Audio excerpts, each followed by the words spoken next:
We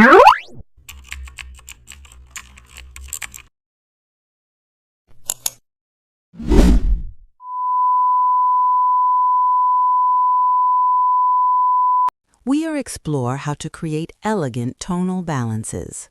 How to create elegant tonal balances. Begin in Photoshop by opening your image and adding a curves adjustment to correct overall contrast, ensuring highlights, midtones, and shadows are evenly distributed. Insert a color balance layer and gently adjust each tonal range with subtle shifts rather than strong color pushes, so the palette remains refined. Next, apply selective color and fine-tune neutrals to harmonize hues across the image, preventing any area from appearing overly warm or cool. Add a gradient map using soft complementary tones and lower opacity until it